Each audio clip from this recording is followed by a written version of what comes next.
Hello everybody, and welcome back to the Shadow of the Colossus playthrough. So, it is time for us to take on our fourth Colossus. And, yeah, not the biggest fan of the fourth Colossus. It's not going to take us very long to get there at all. But, let's just say that, the fourth Colossus is one of those situations where you're pretty reliant on the game's AI. And yeah, let's just say that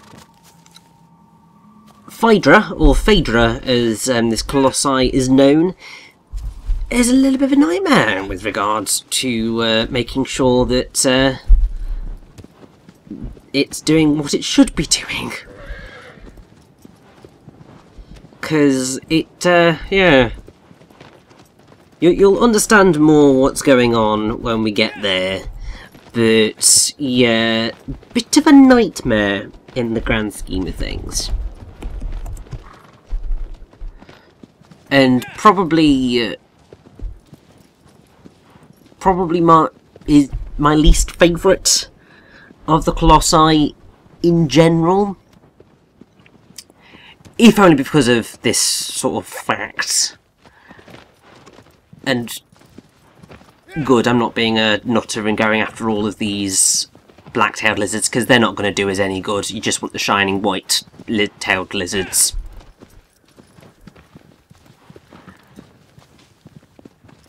But yeah, at this point in the game, I'm still sort of wrestling with aggro's controls a little bit. And it's basically because I hadn't fully figured out the whole you can just hold triangle and aggro will pretty much get you through these things quite nice and easily. I mean, part of me thinks it's sort of counterintuitive, because like so much of the game is just sort of very intuitive in terms of how it works.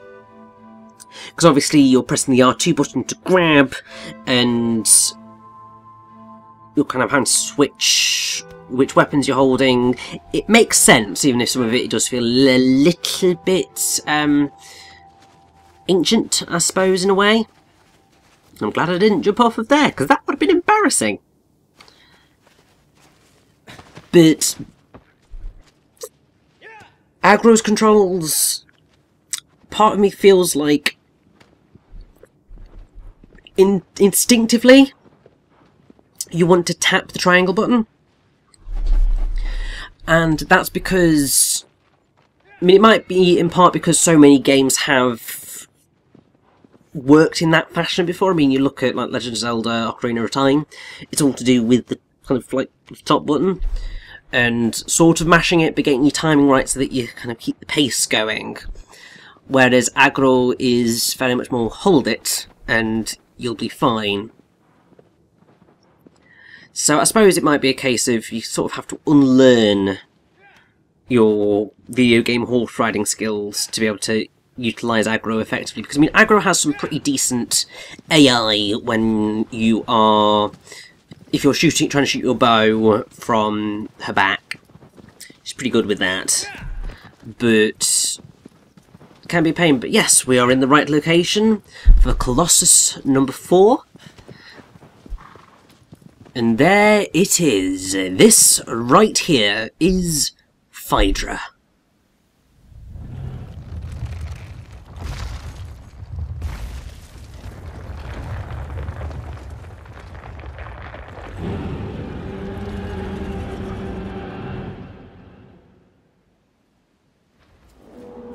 So, the gist of the fight with Phaedra is that there are these mounds, which are sort of the graves, I suppose, that were mentioned in Dormin's riddle.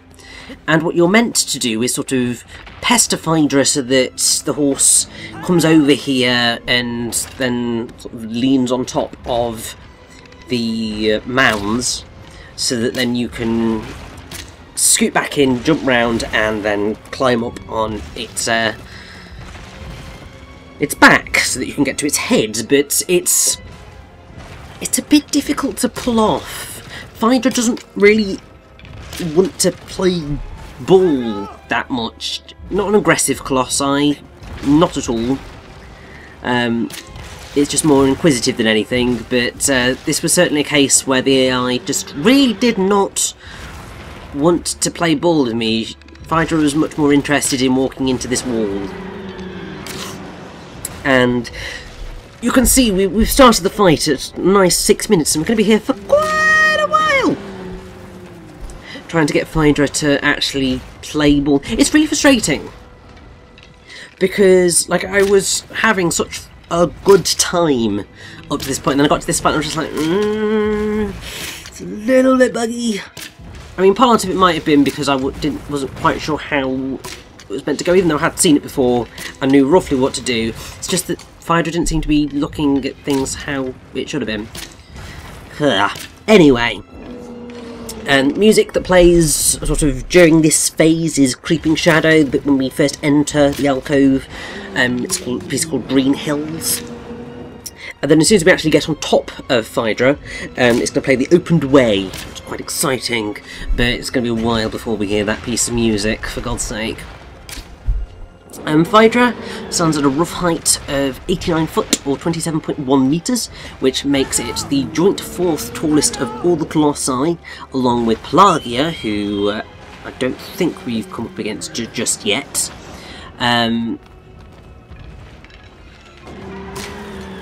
Sort of the part of the disc is the sort of skeletal ribs protruding from the underbelly.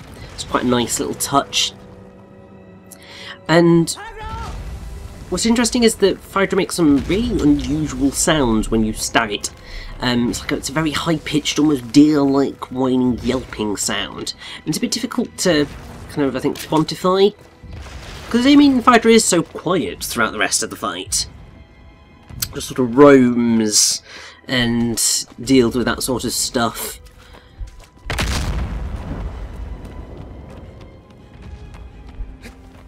And yeah, there's not really a whole lot else to do with Phaedra. I mean, there's a development sketch which exists, which I think previously showed that at one point Phaedra was meant to have perhaps a lot more fur along its body, because it sort of went all the way down the front and also sort of all the way down the back. So I think it used to be a bit more of a kind of simpler fight, but I suppose they thought, well, the first couple were quite simple, so they wanted to make Phaedra a bit more complex. But that's just sort of where we ended up.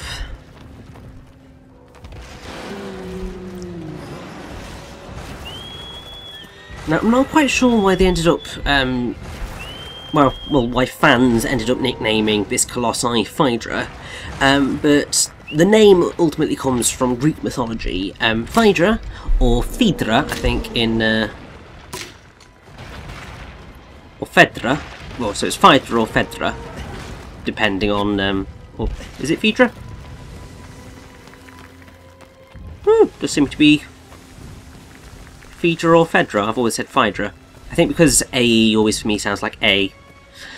Anyway, Phaedra is the daughter of Minos and Pasiphae, wife of Theseus, sister of Ariadne, and mother of the Demophon of Athens and Acamas.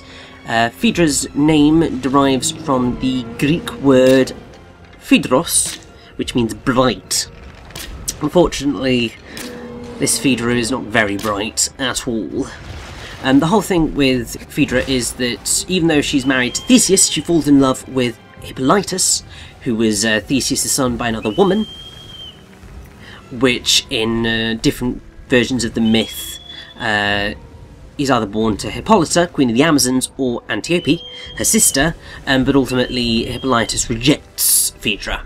In revenge, Phaedra writes a letter to Theseus that claims that Hippolytus rapes her, or has raped her.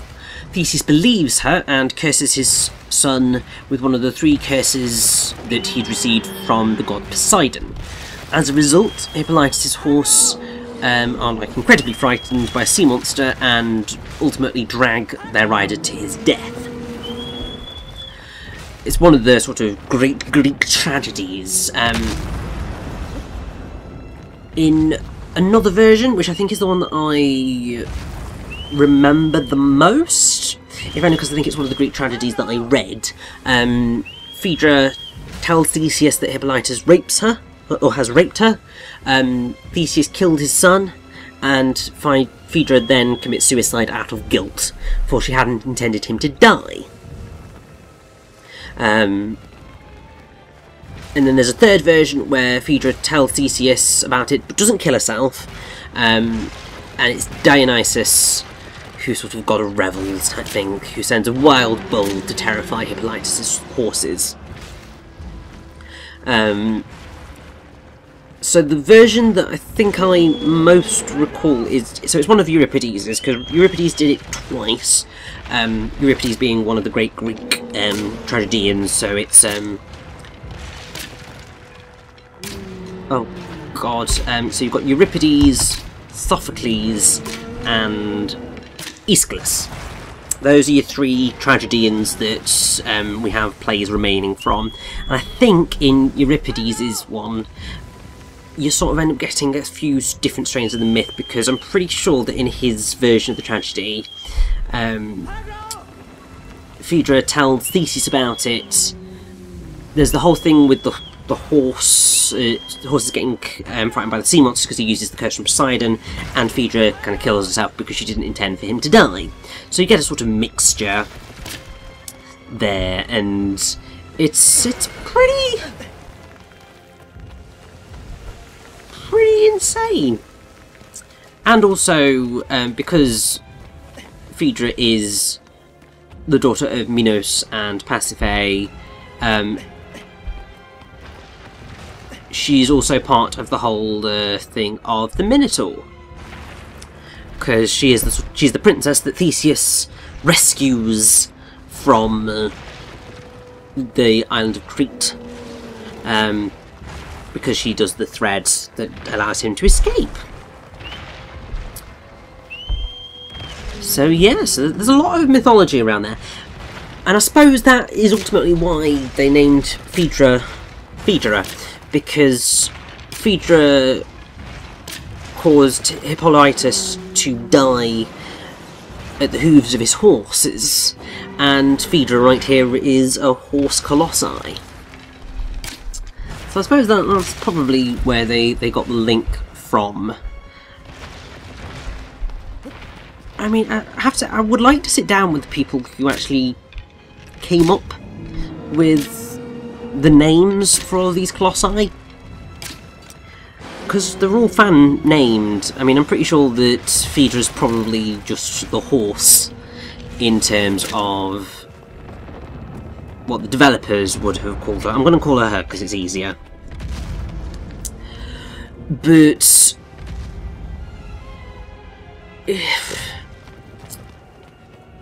because yeah, some of them like are quite simple, I suppose, in terms of how they are named. I mean, one that we're going to go meet relatively soon, i.e. next part, is a quite simple one. I mean, all of them actually also have Latin names that people have given to them. So, I mean, Valus, the first one, was nicknamed Minotaurus Colossus. Quadratus was Taurus Magnus. Gaius is Terrestris Veritas. And Phaedra is Equus Bellator Apex.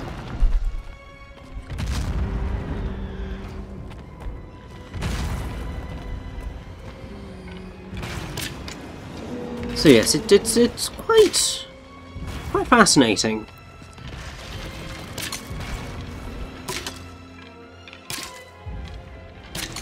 And I suppose, since, you know, we're going to be here for a bit longer, because Phaedra's still not wanting to play ball, there's two kind of interesting things that, well, one that I'm not going to show off, and another that is actually visible. So, there's a thing called Reminiscence Mode. Ultimately, if you go back to the lair of a Colossus after you've killed it, you'll be able to see its corpse. in the area, and it's turned into a formation of rock and dirt which loosely resembles its original form, implying that these great beasts were created from the earth, and when we defeat them they return to the earth.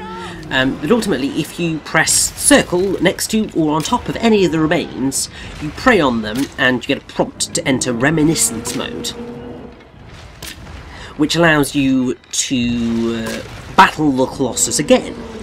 And if you do that, it'll be loaded up and you'll get a vignetted, grainy, old film filter over it. I'm not sure whether the filter follows through into the PS4 remake, but it's certainly there in the original version. You're not timed in it, so it's not a substitute for the time attack mode, but ultimately if you stray too far from the arena, then the battle will end. And the other thing is that if you defeat a Colossus in reminiscence mode and you die after that fact, you are then teleported to the corpse of the Colossus that you just defeated. So that's all quite helpful. The other thing that happens after a Colossi dies is that there's a gigantic pillar of light that appears in the sky far above its corpse, and you can see them from every corner of the Forbidden Lands. And they're ultimately a sort of record of one's travels and deeds. They were part of the game from very early on in its development. Even early screenshots showed very clearly how a beam of light was shooting into the sky and the clouds swirling dramatically around it. So the Team Eco Wikia suggests that their early inclusion in the game and their profound appearances in general led to many theories about what they symbolise and why it was so important to have them there. One theory is that they are only present in order to remind players about the locations of a Colossus' corpse if they wish to fight them in reminiscence mode. To be fair, I can see that being a pretty decent gameplay reasoning as to why that would be the case. That works out quite well in the grand scheme of things, and I think it's quite a fitting idea, really. But then I suppose in terms of... Oh, please, please, please be behaving.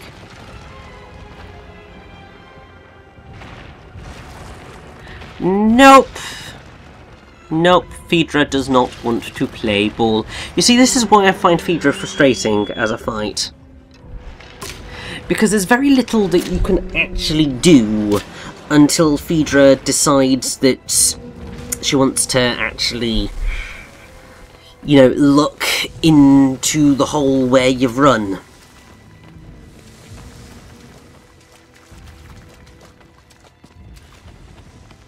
But I think, hopefully,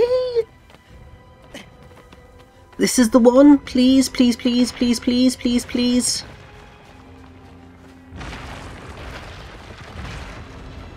Nope.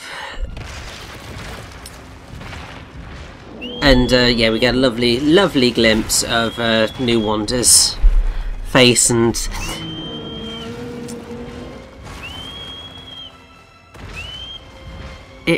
it really doesn't look very good. The rest of the game, obviously, as I've said, absolutely gorgeous, absolutely stunning. Wander's face, not so much. But I think, hopefully, this should be the one. Because hopefully I've made enough noise to, you know, say to Phaedra, I'm in this hole, look in this hole! Because then it's all a case of, yeah, what you're meant to do is, yeah, trick Phaedra into believing that you're in a specific hole. You can tell that it's going to work because Phaedra will do this and look down, at which point you can grab on to her tail, effectively. Although the game was not playing ball right here, because I know that I am perfectly capable of jumping onto this. As you can see, I don't know why it wasn't working, but hey, we got there in the end. That's the bit that's important. Just about. And actually, once you're on top of Phaedra, really not that difficult. Because you can run along pretty much the entirety of her back. It's just a case of making sure that when she shakes, she don't throw you off. And then it's just a case of stabbing this little patch here. And then stabbing her head. Which is quite simple. It's just as I said, it's just getting to this point that's frustrating. And I think that's why, as a fight, I'm not too keen on Phaedra as a whole. Just because, yeah, in the playing of it, the fact that I just spent nearly 20 minutes faffing about trying to get the bloody thing to do what it needed to, it was just like, nah, this... Nearly had a heart attack there, because it was like, oh, do not make me do that all again. Do not! I think I would have probably put down the game in frustration had that been the case. Obviously would have come back to it because I was having fun, but this would have been like, oh no, I'm not sitting through all of that again. But with another hit or two, I feel.